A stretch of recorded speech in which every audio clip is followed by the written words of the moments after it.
Welcome back to the Taiwan Outlook. We're continuing our conversation with Ambassador Chris. Oh, yeah. And in this segment, we're going to ask Chris about you had experiences in Taiwan on stage, on television, of course, and also commercial. And you've done some work in other parts of the world, including your home country, Canada. How do you compare the differences, in terms of the programs, the content, the production? Well, I mean, Taiwan has to do what, I have a friend who's Roger Christensen. Okay. And he's one of the directors of Friends. And he comes to Taiwan to give lectures once in a while. Yes. And he loves Taiwan. But he was also saying, I can't believe they make programs in Taiwan so cheap. Okay. And it's a lot cheaper to make television programs here. Yes. But because it's a lot cheaper, I mean, TV programs, they make less money. Yeah. So they can't spend a lot of money on the program. So Friends, which is first written, and then they have a week to film it for a half-an-hour episode. Okay. While today's TV programs in Taiwan, the comedies here, they maybe have to shoot 2 or 3 one-hour episodes in a day. Yes. So, and why? Because you don't have the budget to make it take any longer.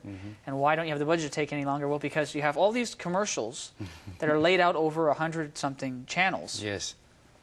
So basically, if Taiwan needs to, I mean, I'm saying that they should have an English channel. Yes. Add a channel on. Okay. But really, they also need to cut back on the amount of channels, because if you take all that commercial airtime and the money for commercials and you spread it out over 100 channels, there's not enough money per episode of each show or whatever.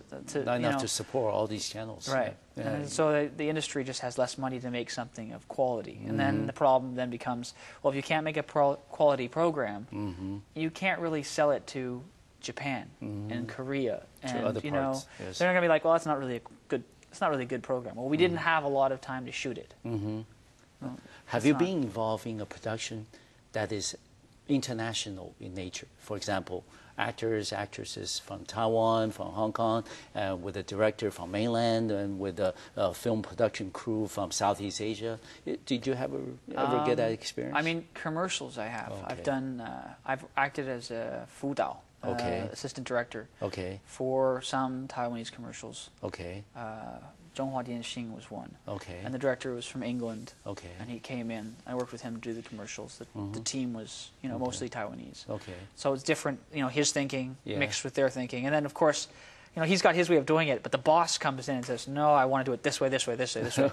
And he's like, well, you're paying me so much money, and you're not going to do it my way. You're going to do it the way the boss wants it done. And why'd you bring me in? Yes. So, I mean, would you think that international experiences like that, with a collection of participants from different countries, would that help in terms of elevating and enhancing the quality? If there were more cooperations between, like, if there was a TV show that was shot in Taiwan, but the production team, production team was here, the unit was here, but maybe the writers and the script writers and the producers were American or Canadian, which is something that I'm actually trying to do now. I make show ideas and send them off to Canada and the States, because for them, in a bad economy, to make a show over there is very expensive. Yes. But they could we could make the show, the idea here, sell it to them and say, hey, we can make the show here and it wouldn't cost you as much. Cheaper. And I'm like, maybe we should do that.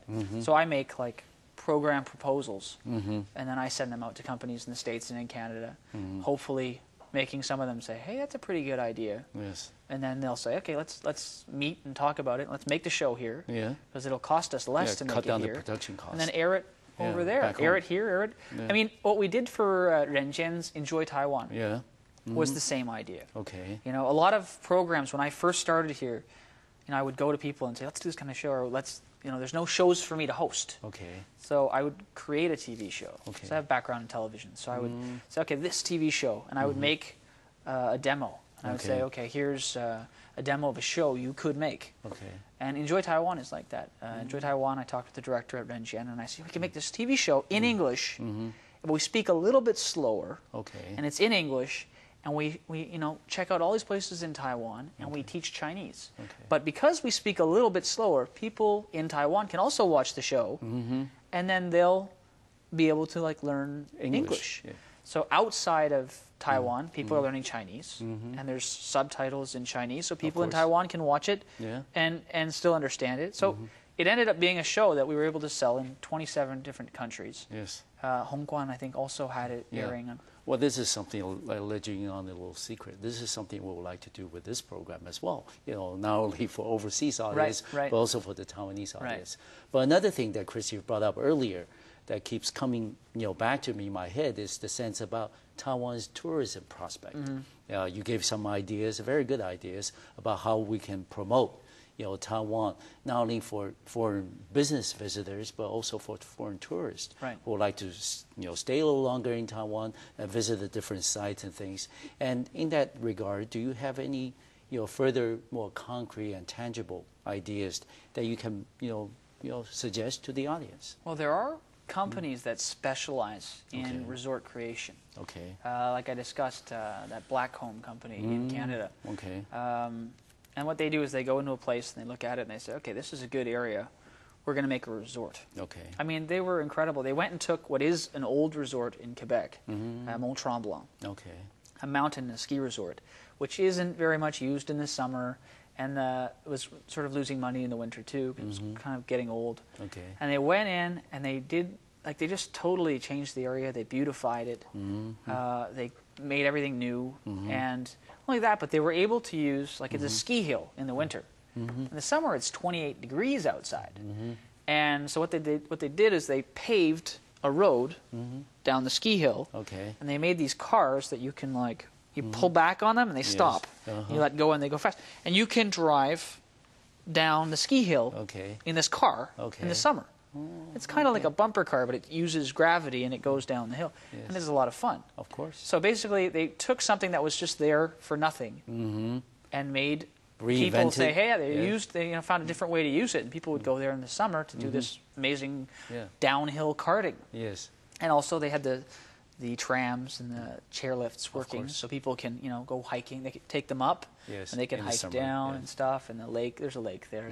But the same thing could be done in Taiwan. You can create a recreational area, and if you don't know how, you could go and ask the international company that knows how to do it, have them come in and do it, and they're probably going to make money doing it. But once they leave, you're the one who's running it. You're the one who's living in it. You have a new area that is just making money. And when the tourists come to Taiwan, they'll stay in Taiwan. Yes. I remember last year that my wife and I visited, Hualien, and we also went to the Central Mountain Road, Zhonghen, and then we visited the Taroko Gorge. Yes, beautiful. That was just beautiful. That wasn't the first time, but that was the first time in about 10 years for me.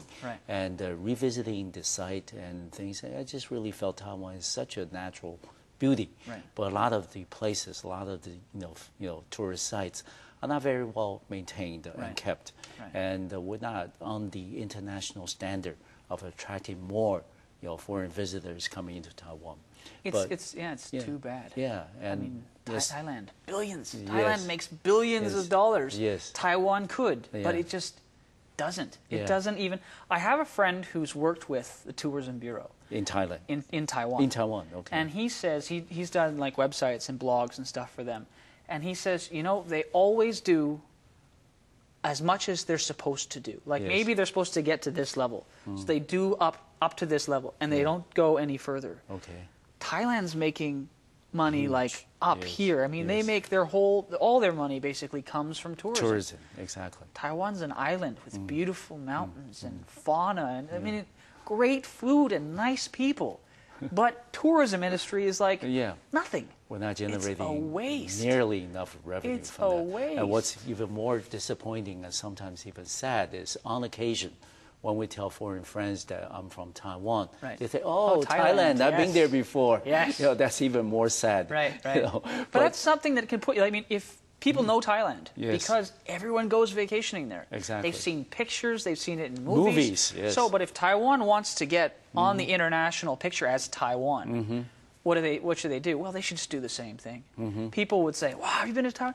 I mean, in Canada, everybody knows if you want to teach English, you go to Taiwan.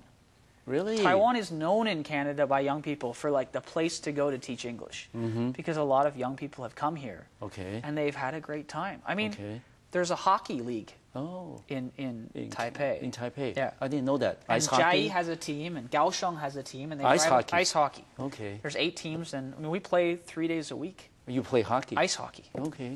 I mean, my friends come and they're like, "Why do you have so much hockey equipment? And you're in Taipei." I'm like, "I play ice hockey 3 days a week." Okay, good. So, Still, yeah. no. Yeah, and a lot of Taiwanese people are getting into it and stuff like that. Yeah. So. But not the fighting part. We don't fight. No, fighting's bad. Don't fight. Yeah. And also now that you're ambassador for Taiwan, yes, you have the to watch ambassador the image, can't have fights. Yeah. But all the kidding aside, with the amount of time that we have left in the program, Chris, would you mind sharing with us a little bit, what are your plans career-wise and also on the personal level, with the future that you have in Taiwan? My plans, boy. Let's see. It's a huge question. I would love to have kids. Of course. But my wife is so busy right now. So she's she might back off a little bit. Okay. So that we can hopefully have kids. Okay. I would like to find a nice place in Taiwan. I mean, there's, places like Ilan and stuff like that. I would like to help Taiwan to be more international. Make more money. Okay. And be more international. There's no reason why. There's an economic turndown, an economic slowdown all over the world. Yeah. But I think Taiwan it has areas to improve. It could make more money. Yes. To so become if I can more help, of a visible target on the international radar. Yes. But certainly, Chris, you being such a success in the TV and entertainment business, so far in Taiwan, we certainly wish you all the best in all of your future endeavors, and also to the very best to your wife, Phoebe, and then tell her also that my wife enjoys her show on Dongsen very much every night. Yes. Okay. Well, thank you very much, Chris, and thank you for watching Macroview Television, the Taiwan Outlook. I'll see you next time.